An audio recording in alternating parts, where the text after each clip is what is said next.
Hello world, so here we are, it's Jason. Becca. And we are Triple B Theater, and we're here talking with Marcus and Jessie. 93 Pictures. And so we're live at Days of the Dead in Louisville, Kentucky. And so they just finished a little while ago the special effects contest. Yeah. And so we kidnapped them, and now we're going to talk to them about their movies. Kidnapped them, but gave him beer, so it's okay. Well, that's how you. So So they lured us by. They're like, have some beer. In the wild, if you want to lure a Marcus, just get some hams these days. Yes. Maybe, did I do that? Did I introduce you to the hams? Mm-hmm. Yeah. I try to introduce everybody to the hams beer. It's good stuff.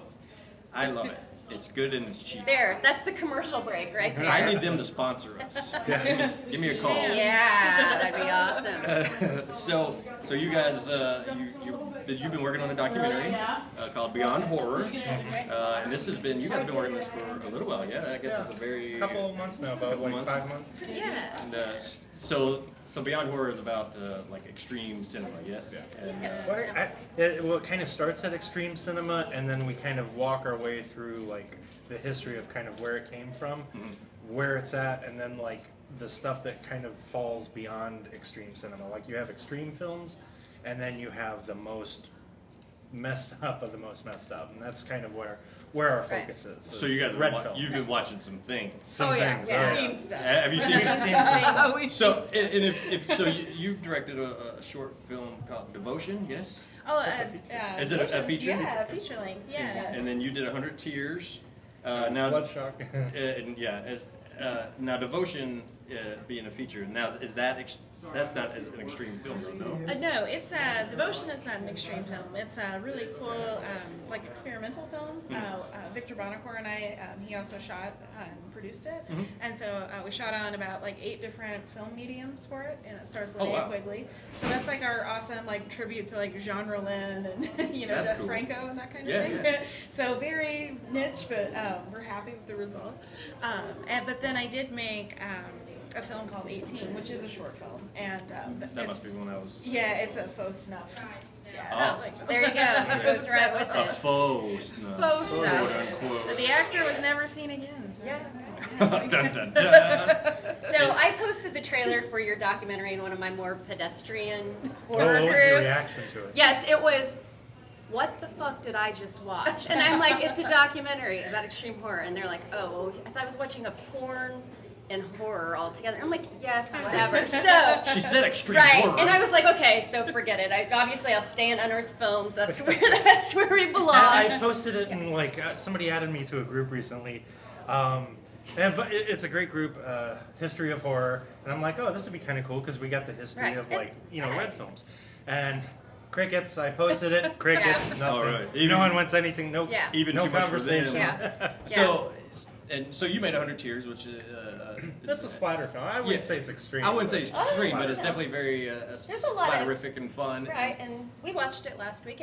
Did you guys know that? It's actually on our list of best roadside attraction. So we do lists, and so we had one. So we went to Cave City, Kentucky, which is like a bunch of roadside attractions, dinosaur worlds, Guntown Mountain, stuff like that. So that was kind of the genre. So anything that was like sideshow attractions, carnival, circus, whatever. Circus, yes. So 100 Tears is in there. It's number 2. I think so. Number 2. Along with Kiss Meets the Phantom of the Opera. Yes. Nice. Yes. Awesome. But yeah, so we watched that because Slade and his wife came and had dinner with us and stuff, and he brought me a stack of movies, and that was one. So we came back to the hotel and watched It it. was fun. I really liked that. Yeah, it was awesome. You had never seen it? I hadn't seen it I hadn't seen it. before that, so I was excited to, because I talked to you when we were on Violet, because I wanted to see it. A lot of people die in it. A lot of people get disassembled. Yes. There's a lot of decapitation. Yeah. There. I love those. We tried to change it up, like, there's only so many ways you could, like, cut Well, the body. So that sliced face one, that was a good one. So what I was headed to, so you obviously you do those things while you were like kind of researching all these movies for your documentary. Did you guys find anything that was even too extreme for you? Which seems like it might be difficult. It is a hard one to find because doing special effects, I'm always keying in on what's going on, so I'm always looking for stuff. Right. But yeah, there's one film, and it's weird. It's not a film, and we're gonna touch on it kind of briefly in the documentary. But God, almost 20 years ago, I was in high school. Nine Inch Nails released a video like just called X. That's all I got was NINX. Yeah. And it starts off and it's a bunch of Nine Inch Nails videos, and then stops, and then starts again. But intercut between them is like a snuff film. And the first time I saw that, like I was like, what the fuck? Right. Yeah. Yeah. Like, is this legit? Like, did someone put... And going through the whole thing, like, I had to watch it several times because I'm like, I don't know if I'm not watching something that's fake. Like, Right. what the fuck is this? Right.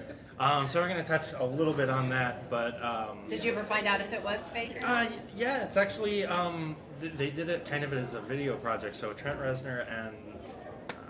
forgetting the filmmaker's name, released it, I think, with Broken, the album Broken. Broken, yeah. And but you can find it online if you look at it, and just it's Really? rough. Like, you think August Underground's rough, but this kind of takes the cake. Wow, and that's kind of random because that being as part of like the more of a Pretty music into the video mainstream, kind of thing. yeah. Yeah, mainstream. Yeah, because they were very much mainstream. At that So did you find any movies that you watched where you're like, you had that thought, like, that might be real, that might not be fake or whatever? I mean, Well, did any of them there's make you still question? one that I'm questioning, and it's a tape that's been going around for years. Like, if you're a fan of a band, Psychic TV, there's some video content they put out. It's just bootlegs exist, and you get a copy of a copy of a copy. But whatever's on this one particular thing, I don't know if it's real or makeup, but it's disturbing. It's like this weird medical stuff, and then like doctor cuts a guy's dick off. Oh, wow. I don't know if it's real or not. Wow. I was on my I don't know list. So somebody who actually does effects and stuff, where you're not necessarily be able to tell one way or the other, that's pretty intense then. The Nine Inch Nails one, there's one sequence that gave it away. There was a kind of a dead giveaway, and they were pulling teeth out of his face, and I'm just like, okay. Yeah. It's not real. I can rest easy. Okay. Now, do you each have like a favorite that you since you've been researching? Oh, on there. I mean, I have a Serbian film is like my favorite one, just like hands down, like Yeah. of it. Like, And that one kind of seemed to become a little bit more well known than most. Yes. it did, and I think that there's several things that sort of like work with that. There's before, I think you always like found stuff like on bootleg, and that did add to the mystique, right? Because Sure. it was Right, like secret exactly. tape trading, Yes. And as the video downgrades, the effects get better. Right, exactly. So like if you can catch like the original like guinea pigs like actually on bootleg, then you can still be like, oh damn, that's like really horrific. But then like you watch it cleaned up, you're like, okay, Yeah. But I think everybody who would be into that kind of thing has already seen the bootleg raw footage type deal, and I think for a Serbian film, why that got so popular is because it is like a slick, big budget Yes. production, but it's mean as fuck, and it like goes places that no other movie went before. Oh yeah. And I think that it's just that contrast of it's like it looks like I'm watching a big studio film. Like, Right. the soundtrack is amazing, the actors are like very top notch and very Right. well known like in Serbia. Yeah. And then but it's like holy fuck, like, Yeah. this is like the Yeah, most disturbed thing. It definitely just you kind of know? kick people in the faces, like you don't know what Yeah. you're getting ready to watch, but here it is. Yes. Here it is. And that was like my favorite even before we did the documentary. But I think that one that we caught, weirdly enough, what got to me like in the course of doing our research, just randomly we decided to watch Girl Next Door.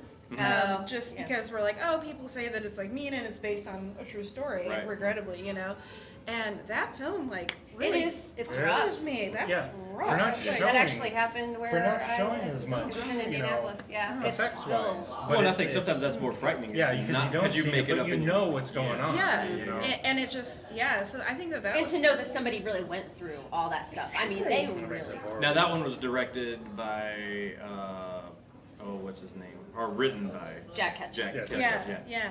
Yeah. So that was one that really got to me, and I think that that's where maybe some people, if I could have a critique that I could make on the genre, I think some people rely almost too much on like the gag out, and they forget that actually that You can- pulling Right. back, Yeah. and the Sometimes, subtlety. so like sometimes Yeah. less is more. Yeah. So even in Yeah. like extreme like cinema, even sometimes less is more. Absolutely. Yeah, I think that that's more disturbing. Yeah. No, I agree. And kind of, if you think about it, even Serbian film is crossing the line as they go. like you don't see any of that, but you know. Yeah, what's It's happening? what your Well, and mind can film. so nobody's ever going to scare you more than you scare yourself. Exactly, So, like yeah. if they don't show you and you kind of create it in your mind, even when you don't want to, but but it happens, and you're just like, well, this is happening, and I don't want to think about it. Yeah. So that's that. I always found that to be a lot more frightening too. So, have you guys like talked to any like big Okay. names? He's like, yeah, he stole my question. We got, well, I did steal it. Yeah.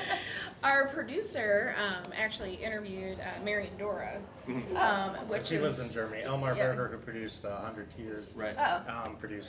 is producing the documentary with us.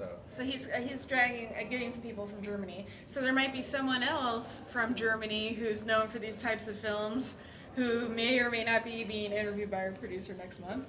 Oh. Big hint, drop, yeah. You heard it here first, kind of. Dot. Yeah. Sort of. Kind of, sort of, we're still keeping it under wraps, but I think people can probably figure out who it was. Yeah. But Mary and Dora was like really cool because he's actually a very prominent physician and cannot like be seen. We'll see you at your premiere here in a minute. At the Angel.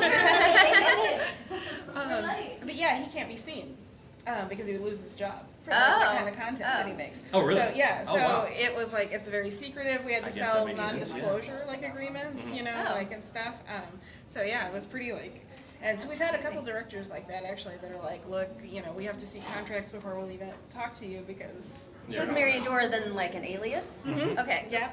That would make sense. Yeah, Mary and Dora. His Dr. films- Butcher, his like, films yeah, are probably people wouldn't want to pretty go. rough. Yes. Yeah, they're rough, but they're beautifully shot too. That's another one. Yeah. Where it looks so beautiful, and you're like, I'm watching the most horrific thing, but Right, it's so yeah, but pretty. it's much and it's so good. That was in our last podcast, so I'm going to plug our podcast, SOBs Who Love SOB, that I do with Slade. We're actually going to feature Marcus here in a couple weeks if Slade can ever get all his and his family's illnesses together. Oh. But we actually, we were talking about Fangoria Weekend of Horrors. It was one of the movies we looked at last week, and we were talking about conventions a lot, and he said that he saw a couple years ago at Horror Hound, he saw Mary and Dora short that like apparently it's like it was never like shown again, and you can't get it or anything. I know which. Yeah, one it's in an anthology movie or whatever, but they've got some like rights things or whatever, but they had to like even pull that out. Oh wow. Yeah. So he's one of the few people that actually saw it. So, what made you guys like kind of gravitate to this genre of film? Like, I guess in youth, I guess. So. Yeah, just early. Like, what is there anything that kind of drew you in? That, You're making assumptions. And it's weird. Everyone's kind of got a similar story, like everyone we talk to. For me, my parents took me to the drive-in when I was 3 to see Hell Night, and it scared the shit out of me. But for whatever reason, like my parents would always like, oh, these are fake, they're movies, and so I'm like, oh my god, this is so cool. Like, feeling So of sort of being scared. scared, you're And more Hell Night's fun. enamored. That's a And fun the more I rented, like, because we'd always rent stuff, and I'd always see, the same actors over and over. So I knew it was like no one's getting hurt, but I was like, how did they do that? Right. And my dad was like, special effects. I'm like, what is special effects? Right. And I'm a like, star you was can, born. You mean you can do this and get paid for it? That's Right. crazy. And so, yeah, I just kept renting, like the more, like at the time, slashers like was kind of like the most extreme. But like something like Toolbox Murders was Yeah. like a mean one. Right, yeah. And I Spit on Your Grave and Last House on Yeah. the Left. Yeah. Which I saw him at an age I probably shouldn't have seen. Sure. Way too young. But I just kind of I knew it was fake from an early age, so it never kind of Yeah. Doesn't corrupt you. yeah. And then you just kind of went from And there. I'm like, I want to do that, and I want to learn more about this and see what's out there and try and figure out what I could do that could top that. Right. Is your Mine is completely different. Oh, is it? Actually, Okay. Yeah.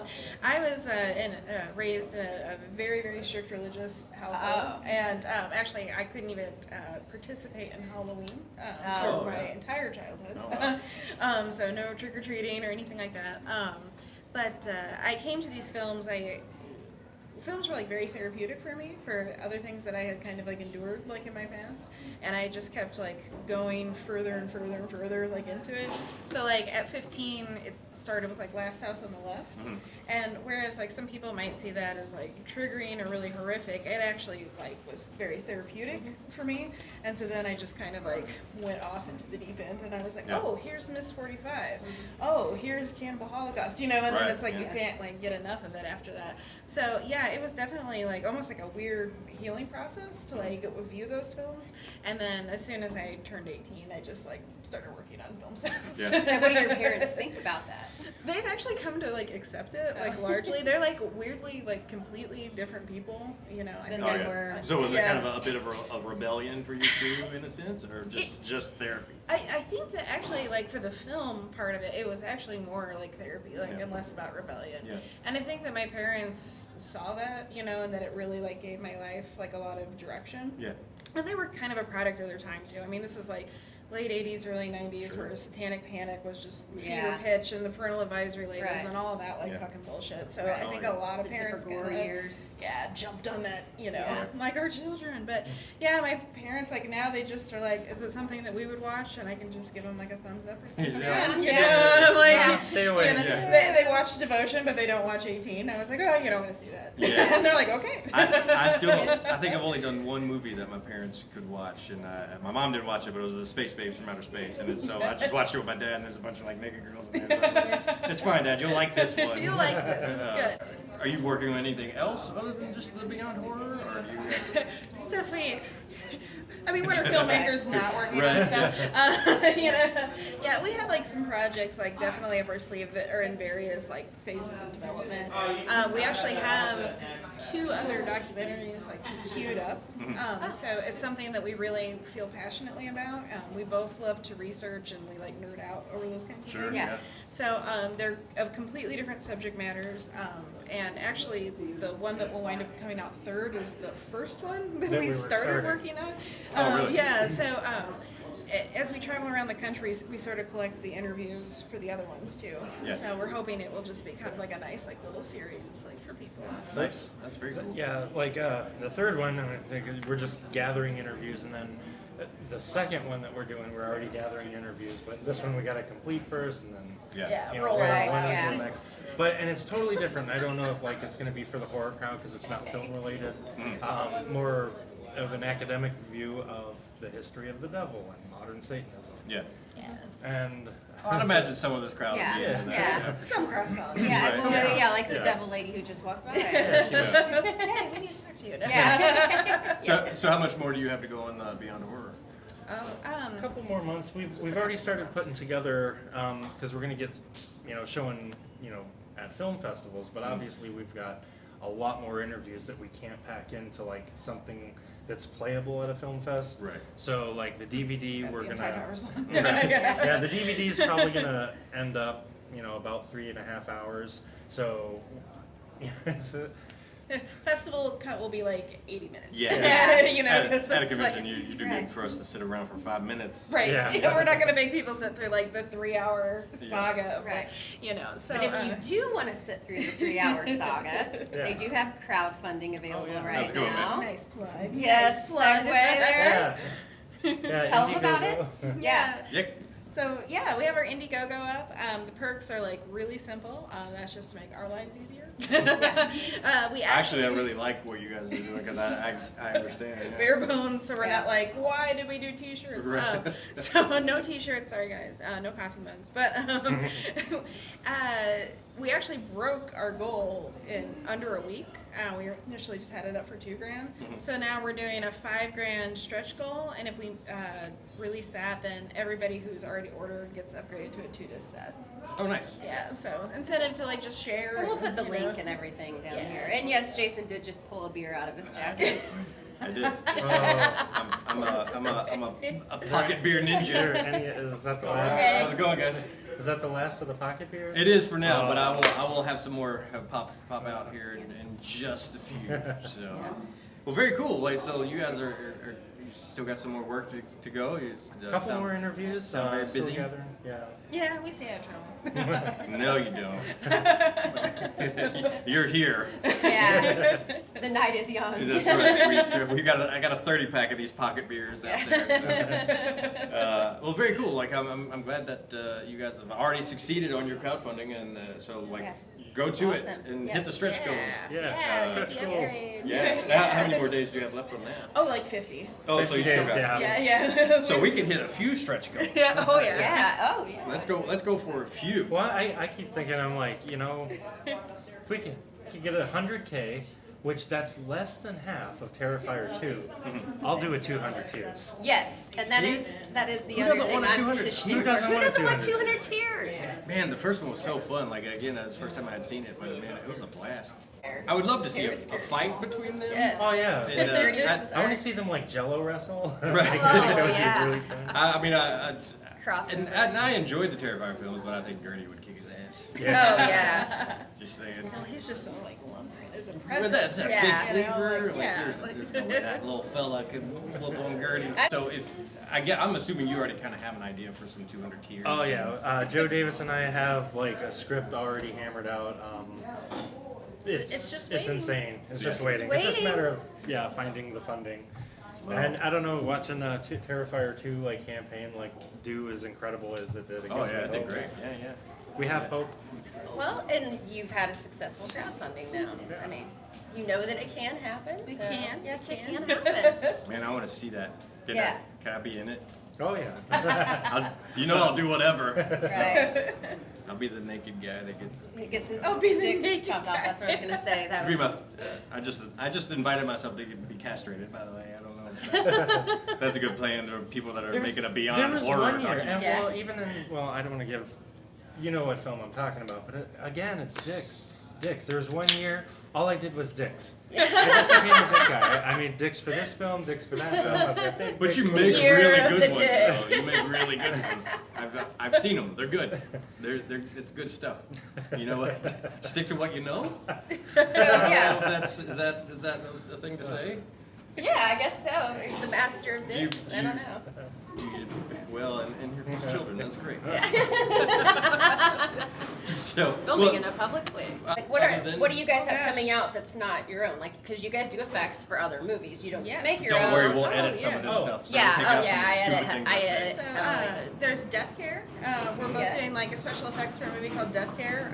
It's got like an amazing cast. Like everybody is There's in a, it. So, yeah, it's a bit yeah, everybody, like yeah. it's crazy, and so everyone should definitely like look that one up. Yeah. We just got done, and we did like 10 gags in one day, and Nice. It was fun though. yeah, a lot of splatter, like a lot of really fun stuff. Yeah. And I guess, I don't know, kind of big news. A film I worked on last year is finally getting its theatrical release, I think in like a week or two, called Don't Let Go. I you worked worked on that with stuff. It the actually effects came out this crew. weekend. Oh, is it out already? Oh, Oh, Yeah. yeah, go see I it. have to go see that, yeah. Yeah. I Looked did some great. pretty graphic things that I don't know if are going to make it, but I was working for a company in LA called Soda Effects, and they brought me in because I do like the gore, and they needed some gore. And Right. if Marcus is around, there's going to be blood. Yeah. Right. There will be There will be blood. blood. So Don't Let Go. Is that what? I don't know. So when you say release, like in theaters? Yes, or? it's actually Oh, wow. theatrical release. Oh, very Yeah, cool. I'll play a trailer after. Yeah, Okay, it looks awesome. it looks great. Yeah, I was actually talking to some people that we were talking about doing it for a podcast. So Oh, Well, no, I got to work with them on the movie Violet, which is very like when it comes to I guess the kind of the beyond horror. That Violet's not it, but yeah, you guys got to do a few little small things on there. Oh, and well, something both of us worked on together is almost Yes. out. Yeah, Slaughterhouse Slumber Party. Man, that was fun. That was a lot. That Yeah, was a good time. you guys have to seek out Slaughterhouse Slumber Party. It's Yes. bananas. Oh man, it's so Dustin good. Mills, like an amazing cast of girls, and a lot of. Yeah, well, and I made her watch it. yeah, I actually so I reviewed got it on my copy. channel. Oh. Yeah, Oh, but then I had all these people who were like, "Where can I watch this?" And it's like, you can't yet. Yeah, no. It's a lot of fun, and I love. So I love the marriage of good practical effects with you know, some of the like CG stuff. I think that's the best marriage. Yeah. When And it's Dustin's just so good at that. Dustin's great. Yeah, He's Dustin's amazing. Such a super talented guy, and He's totally like unlocked a new level. Oh yeah. So it's only, you know, the next one's only gonna get Yeah. better. Oh, and I was so happy that you guys teamed up because like I know your ability and I know his ability, and that's such a it's such a good keep marriage. working with Dustin. We have a Yeah. lot of fun. Well, I don't know if we could say it here, but I'll talk to you anyways. Did you see the sequel idea? Yeah, I saw the sequel idea. I'm for it. Let's do it. That'd be fun. I cooked for everybody. I didn't do anything on the movie other than cook for everybody, but so Taco Wrangler in the credits. yeah, yeah, it's a double entendre. It was. Oh, it was a blast though. It was a good time. Took me a second, but Yeah. I got there. Right. Well, he asked me, he's like, how do you want to be credited? And I'm like, you know, usually it's like it's catering or Yeah. it's what's the actual proper term that they Craft. services. Yeah. Yeah. Services. And then catering. I was like, that sounds so boring. Can you just call me Taco Wrangler, please? And he was like, done. I was like, well, it was way too easy, Dustin. But okay, well, that's been Marcus and Jessie, Beyond Horror. So there's the Beyond Horror. The history and subculture of Subculture. red films. So Yeah. go check them out, please. Still time to donate to their Yes, their we'll put the crowdfunding link campaign. again. Link Yes. down below. Yeah. Here or here, somewhere. It'll Looks be- like there's more space up here. It'll be, We're all like, it'll be yeah. here. Well, thank you guys for All right. talking Yeah, to thank us, you. and for letting us Yeah, kidnap you. yeah. I'll go get some more beer, and then And we'll go make fun of people. Go to the after party too. All right. Bye, everybody. Bye.